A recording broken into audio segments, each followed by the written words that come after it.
नमस्कार। पर्व और त्योहारों का देश भारत और भारत का प्रदेश जिसे हम राजस्थान कहते हैं, जिसकी जलवायु भले ही शुष्क है लेकिन त्योहारों और पर्व के विषय में उत्साह द्विगुणित है। और ऐसे ही राजस्थान प्रदेश के भीतर एक पर्व मनाया जाता है जिसे गोगा नवमी के नाम से हम जानते हैं। इसी गोगा नवमी का वृहद वर्णन आज हम करते हैं। राजस्थान के अंदर दरिद्रेरक नाम का एक राज्य प्राचीन काल के अंदर था। इस राज्य को आज हम चूरू जिले के ददेरवा नाम के क्षेत्र के रूप में जानते हैं। यहाँ पर एक राजा राज्य किया करते थे जिनका नाम था जेवर सिंह। जेवर सिंह जो थे, इनकी रानी थी बाछल देवी। बाछल देवी के यहाँ कोई पुत्र नहीं था, तो उन्होंने इस पुत्र को प्राप्त करने के लिए एक व्रत धारण किया और इसी व्रत के समय के भीतर उन्हें गुरु गोरखनाथ का दर्शन हुआ और गुरु गोरखनाथ ने उनकी सेवा से प्रसन्न होकर उनको एक आशीर्वाद दिया।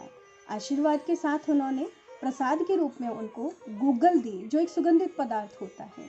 और सही समय आने पर बाछल देवी को एक पुत्र रत्न की प्राप्ति हुई।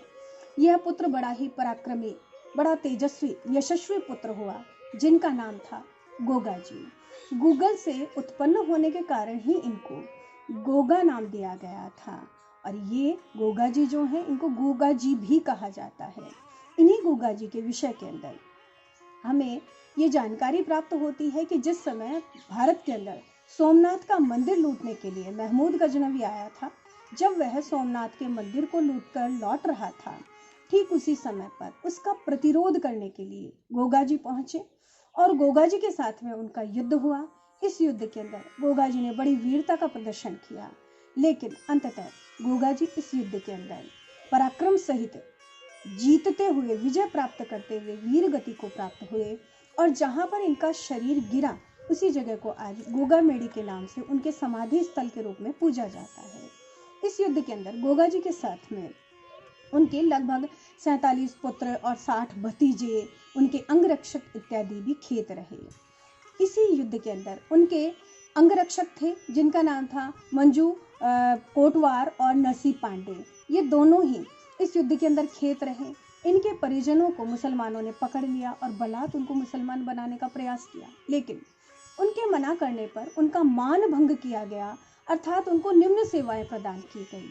और इस तरीके से ये जो उनके अंगरक्षकों के परिजन थे, वंशज थे, इनको आगे जाकर मान भंग करने के कारण भंगी कहकर संबोधित किया गया, जो हमारे वीर वंशज हरिजन हैं।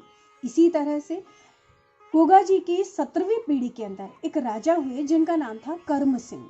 ये कर्म सिंह जो हैं, इन पर मुसलमानों ने अत्याचार किए और मुसलमानों ने इनको बहुत ज़्यादा प्रताड़ित किया।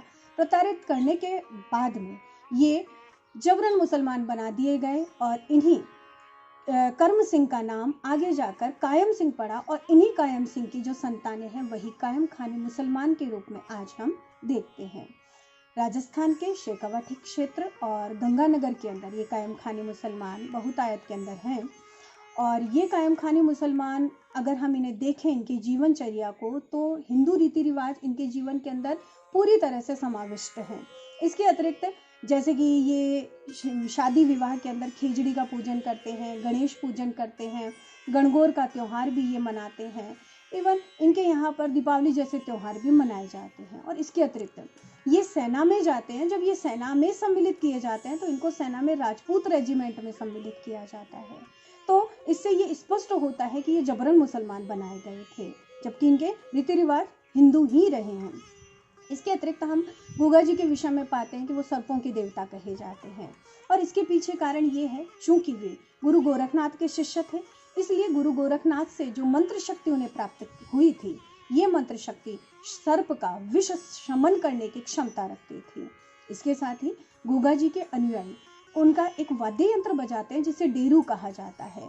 इसके अतिरिक्त गोगा जी के लिए जो स्तुति गाई जाती है उसे पावड़े कहा जाता है।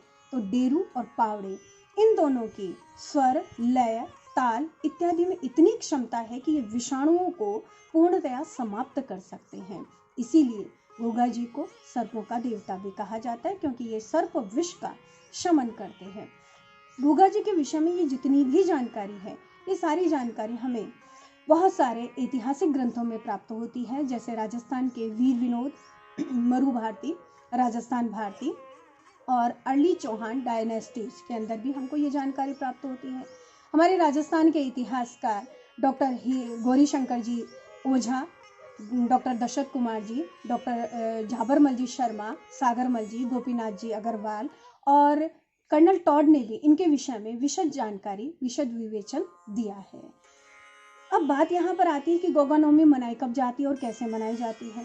तो गोगा नवमी का जो त्यौहार है वो सावन मास की पूर्णिमा अर्थात रक्षाबंधन को प्रारंभ होता है और ये त्यौहार पूरे 9 दिन चलता है और जन्माष्टमी के एक दिन बाद ही आने वाली नवमी के दिन इसको पूरा किया जाता है।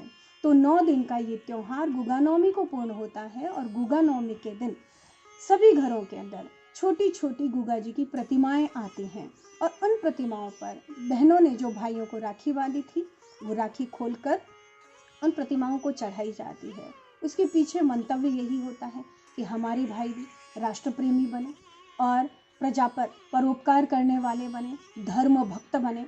ये सारी इच्छाएं जो है वो गुगा जी के समक्ष प्रस्तुत की जाती है और प्रसन्नता के अंदर गुगा जी की स्तुति की जाती है, गुगा जी का पूजन किया जाता है और खीर, चूरमा और राजस्थान के एक लजीज व्यंजन मालपुए और पुए पापड़ी से इनका जो भोग लगाया जाता है।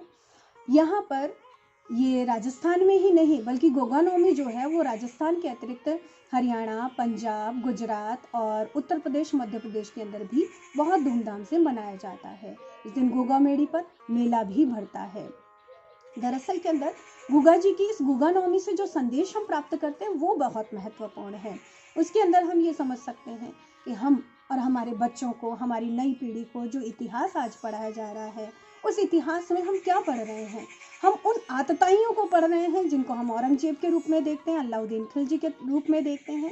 इन सब के स्थान पर अगर हम गोगा पीर, रामदेव सा पीर इत्यादि को पढ़ें तो हमारे बच्चों में, हमारे आने वाली पीढ़ी के अंदर अपने राष्ट्र के प्रति, अपने धर्म के प्रति और अपने रीति रिवाजों के प्रति एक श्रेष्ठ भाव का जागरण होगा और शायद वो एक अच्छे इंसान बनने में भी सक्षम हो पाएंगे। इसलिए करबद्ध अनुरोध है कि ये बात शिक्षा के स्तर तक पहुंचाएं और ये हमारे संत प्रदेश के संत नहीं है बल्कि ये राष्ट्रीय संत हैं और राष्ट्र को एक नई सोच, नई विचारणा और एक नया पराक्रम, नया वैभव प्रदान करते हैं। उसे पाने में हमें सक्षम होना चाहिए। तो शिक्षा के अंदर और अपने बच्चों को ये कहानियाँ आप जरूर सुनाएं। इसीलिए हम गोगा जी के विषय में यही कह सकते हैं कि वो वीर थे जिनके लिए कहा जा सकता है, जिहि दृढ़ राखे धर्म को, तिहि राखे करतार। धन्यवाद।